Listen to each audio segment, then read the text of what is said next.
course, because she is usually. Oh, Coach Corn, good morning. How are you? Thank you for being patient waiting.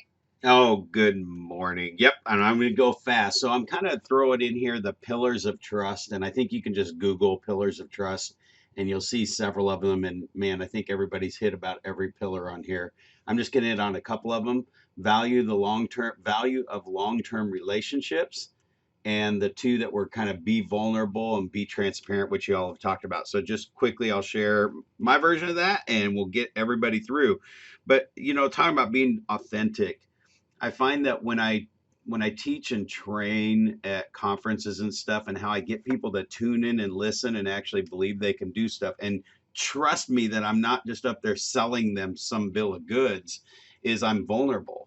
I mean, I share with them all the crap that I've done wrong so that they can sit there and see that this is a real person. And I see a lot of times, things are rags to riches, versus showing the daily grind and the stuff that you did wrong. And, some of my follow up stuff, throwing hundreds of letters in the trash one day because they came out wrong on the printer, or deleting some of my calls for 3 days because I fell behind. And it's just being vulnerable, right? So, a couple things I wrote down on building trust. Do you really know who the people are? On the valuing your long term relationships, do you really stop and listen and look into their eyes, and when they're talking to you, you're absorbing what they're saying? What are their goals? What's important to them, and how can you support them?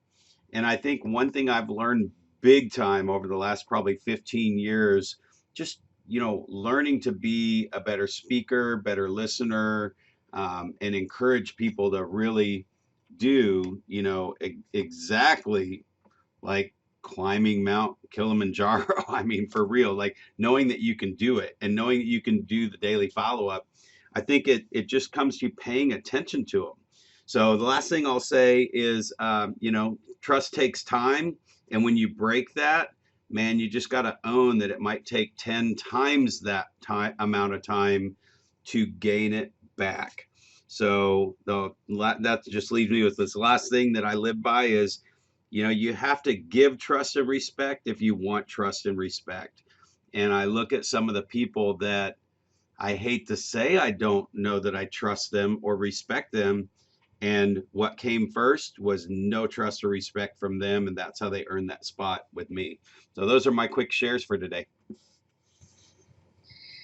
Quick and powerful.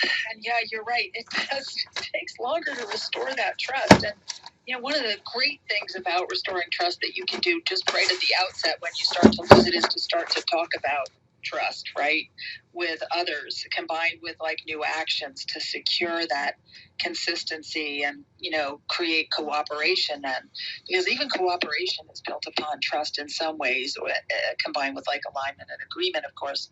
But anyway, so thank you for that, Coach Corn. I always wait for your shares. I usually have my pen handy, which I've never told you before, but just really respect what it is you have to say. So glad you're a part of our mod team. And I'm passing the mic right over to